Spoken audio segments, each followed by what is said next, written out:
right, I'm Eric Burton with Better Harvest. Been working for David for about 4 years now. I'm originally from Stratford, Texas, up here in the Panhandle.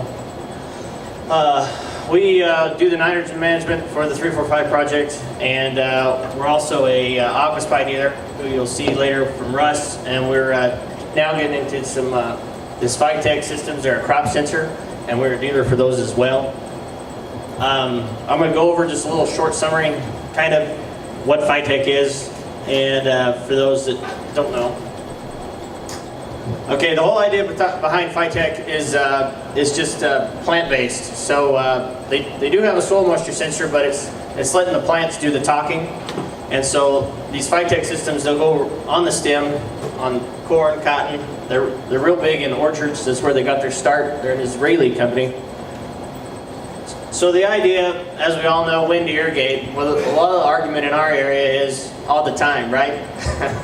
So the idea there, where these, along with a lot of other moisture management technologies, is when you're spreading water, when you're spreading it out, how to use your water to your best abilities. So where to put it, how to put it out, and when to put it out.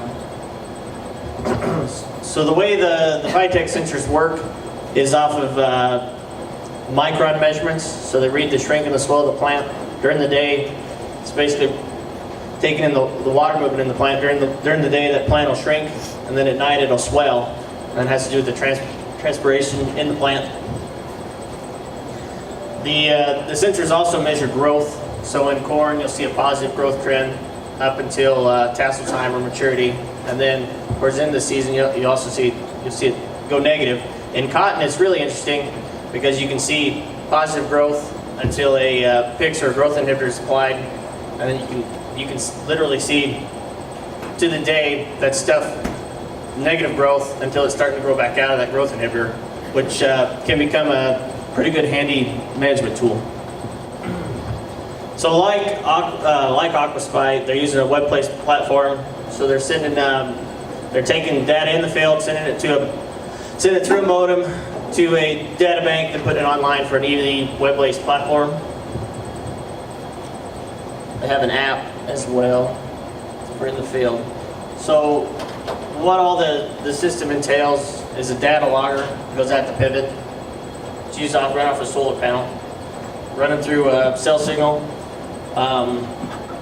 Obviously the Phytech sensor that goes around the plant, it's called a dendrometer, around the stalk. A couple soil depths, soil sensors. This goes into the side of the soil profile. And then a pressure and position sensor. Everybody's running a pivot track or a field net or whatever sprinkler management tool you're using, but these will show where that pivot is in the field, if it's about to go over your set of sensors or not, and then on or off. So they have to have the pressure transducer to show where the pivot is in the field. Works with their algorithm. They're also giving you climate data off NOAA, some ETs, and some rainfall. I didn't bring a rain bucket with me, but that's also part of the package. Very similar to the rain bucket you get with Pivot Track. I assume FieldNet probably has a rain bucket. There's a picture of what it would look like on cotton there. That sensor, it goes on the ground. On corn, we're putting it in between the first and second full mature leaf at the bottom of the plant. Trying to decide where to put these clusters of sensors. We'll overlay an NDVI, and based on past history as far as growth in the field, they try to get in a good aggregate area. The whole idea is a quick and easy color bar. So as you can see, red to green, good to bad. So ideally you'd like to stay in that light green, but they just want it. It's real easy in the app. So guys are out in the field, they're in a hurry, they're working. You pull that up, kind of see where you're at. They do have predictive algorithm they're overlaying, so we can see 4 days out on after a couple weeks of continuous data. They can see 4 days out how you'll be based on environmental conditions. You can jump in here anytime, David, too, if you have something to add. This is kind of what their interface looks like this year. So as a grower, you pull up, it'll show a whole cluster of fields, and then you can click into the fields individually for an easy breakdown. That's using that color bar to show you real quick and real easy kind of where you're at that day. And it's also got some weather data up there. This is a little bit more detailed when you get into the graph. The bar movement, so this is showing positive growth, but the up and down is the shrink and swell during the day. Each one of these is a day. I believe that's a 2-week view. This is what the soil moisture is looking like, and really they're using the soil moisture to show when that sprinkler is going over that cluster of sensors, and then usage until you get back to there. So it's not necessarily showing how full or empty that profile is at that one depth. It's just more for showing that it went over and showing that you're seeing that usage in the plants.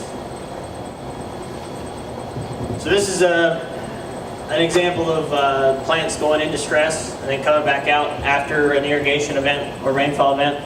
So you're good up to here, get into some stress, heavy stress. Something environmentally has probably changed here, and then you're getting irrigation or rainfall events back into the green.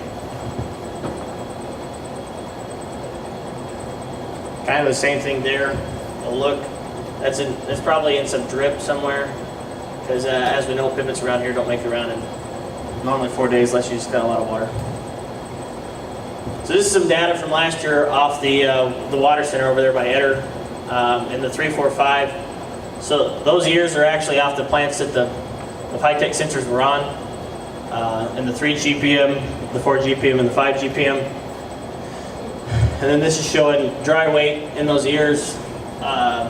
This graph is off the 5 GPM section of the field, and as you can see, it was plenty good for most of the season. The dark green is actually probably you're just completely saturated. Even in this 3 GPM plot, you can see we did have some pretty heavy stress days, but even they're more towards the season. It really wasn't too bad after all. So the more stress you have in the plant, the bigger the shrink and the swell, and the bigger the number is, and that's why you see a more dramatic valley and peak there on those days. Is the red the stress? Yeah, the red is the stress. So red, stress, orange, some getting into some heavy stress. Yellow, starting to stress, but you're okay. Light green, where we like to see it at. Green, oversaturated.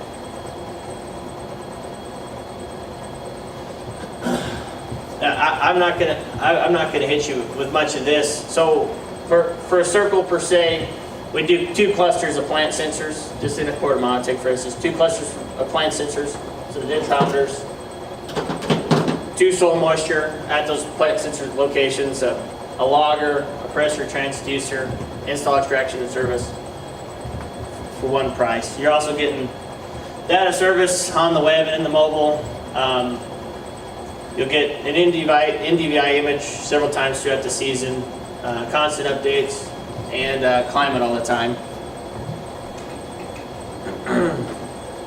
There's the overview, and I'll hit some questions here. They're just trying to let the plants do the talking. It's a little bit different technique. Nobody else is doing it around. Not taking soil into any effect, but literally just real time, real data from the plants. So, any questions from me or David? I know that was fast. We got a couple different options as far as how you want to spread them out, and they'll be a little bit different. We're gonna have we'll be at the Emerald Farm Show, and we'll have some farm show specials, some incentives for next year. We covered a whole quarter-mile circle with a single set of cluster plants, so 3 plant sensors and a soil moisture sensor this year, and really they like 6 plants, 6 sensors for a quarter mile, but 3 will work. So 3 will get you adequate data. Since the 1st of October, and they have had a few nozzle issues here on the circle here at the water center, but since the 1st of August here, not October, they've been in pretty good shape. So this here would be the week of August 7th, the week of August 13th, moving forward. This is the 1 month look. But the numbers on the bottom are the difference in microns for the shrinkage soil during the day. You can also select the growth. And so we're showing that negative trend is obviously after maturity, so after tassel time. But if we look back to July, when these things got put on, it was a lot different story, as we all know. So these things were put on about July the 3rd over here. This is July the 3rd to August the 1st, kind of the path and the trend here. And this is on the 4 GPM plot. The stress we were in and kind of where we went. So, and then as far as irrigation scheduling, how this may be helpful, if you got, say you got a week here, if you have a weak trend, you can see when that pivot needs to go across.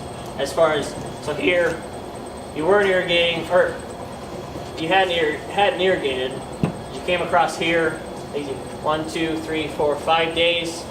About here, on the 6th day, is when you would need to be back.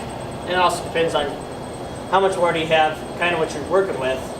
But that's how you can start to get a trend on when you need to be back. You're green, good, getting into some stress, lead in irrigation.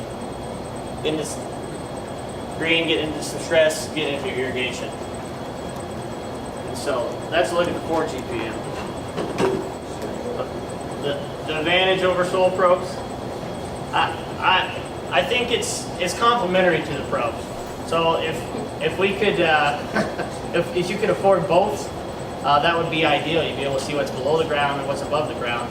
So the advantage with the Phytech is probably just the simple fact that you're letting the plants do the talking in real time.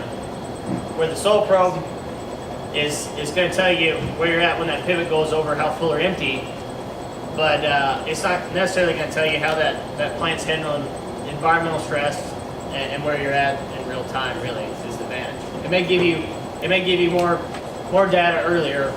Not that you can do anything about it because that pivot won't be around for 5 or 6 days, but it can help you in that sense. It also depends on your management tool techniques too. If you're managing from the profile, the soil probe may be a better avenue anyway. Like I said, we sell both, so we're neutral. We're not pushing them one way or the other. We've used Aqua Spike for 3 or 4 years now. So I'm a sales rep up here, but I'm not a sales rep for Phytech. I'm a sales rep for Better Harvest. So I'm pretty impartial. So we just want to give guys the opportunity and get the new technology out there. Let you have all the options. So we're consultants. So whatever's good for the farmer is good for us. And Use one or the other. yeah. Yeah, use something, like Leon just said. Use something to manage your moisture. You can go out there with a push rod. Well, it's either you walk out there and shit, I'm really dry, or walk out there and shit, I'm really wet. So use something to management in between. And the best things, where these things pay for themselves, is early on when you're trying to get roots to root down. You're trying to get a good base built for later, so you can take advantage of your profile later in the season, and later on when you're trying to figure out when to finish, when to shut off. So you're not making extra passes that causes all sorts of issues. A, you're wasting money, you're wasting water. B, it's gonna be wetter, it's gonna take you longer to get in there. And then if you go over water all year, you see some lodging. So the other thing I want to show you here is this planning tool. So it's just their predicted technology, where we're gonna be in the next 4 days based on environmental conditions and how the plant is stressed or not stressed right now. So just, I know that's kind of small.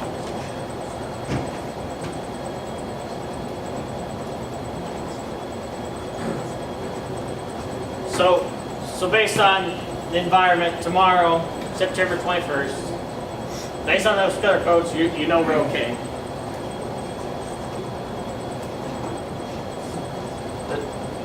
Friday and Saturday.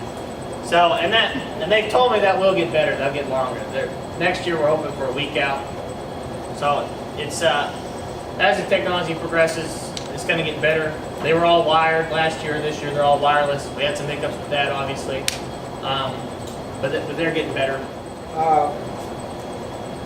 Better Harvest is managing the fertility for all of our projects. And like David said, we have quite a bit of data over the last 3 years for my field out there. And I'm not sure why. We had a lot of manure carryover. We manured pretty heavily 6, 7, 8, 10 years ago, and maybe some of that's carryover, but we're just not hardly using a lot of nitrogen. It's not calling for a lot of nitrogen. If you look at the stock data after harvest, the average in Iowa State says that you should have about 700 to 2,000, that parts per million. Parts per million. And so David's program average is 3,500, and some of these on my field would clear up to 4,380. So although we didn't hardly put any nitrogen on, we're still showing that we're not shorting the crop on nitrogen. And you could maybe make the assumption based on that some of us are still kind of over-fertilizing with nitrogen. So that's the importance of what David does. He does a soil test, does some tissue tests. Let's go to the one. Okay. I like to go to this slide if we have a little time. You guys that have soil probes, what's happening here? We're overwatering, whether it's rainfall or soil moisture. When that probe goes up like that and then comes right back down here, this is water all going out the bottom of the roots can't take up that. And guess what? When water goes out the bottom of the root system, it takes nitrogen with it. So David's pretty humble, but I'm going to beat his drum a little bit for him. He's got a study of one of his clients that his probe would look similar to this, but he ran approximately $100 an acre worth of nitrogen out the bottom of his root system, simply by overwatering. And so you think about, well, I've got so much budget that I'm going to spend for watering this year, I just will use it. Or if I shut off, it rained, I can't get my sprinkler started back up. What are we using, Leon, on acre inch of water? $5, $6 an acre inch. So the cost of the water. So if we overwater 5 or 6 inches, 3 inches, at $5 or $6 an acre, oh, what the heck? That's not a big deal. It is getting to be a bigger deal with the prices for commodities that they are now, but this is even a bigger deal because when you do that, your nitrogen is going out below the root system and it's gone. So if you add the nitrogen together with the water, it becomes a very big deal.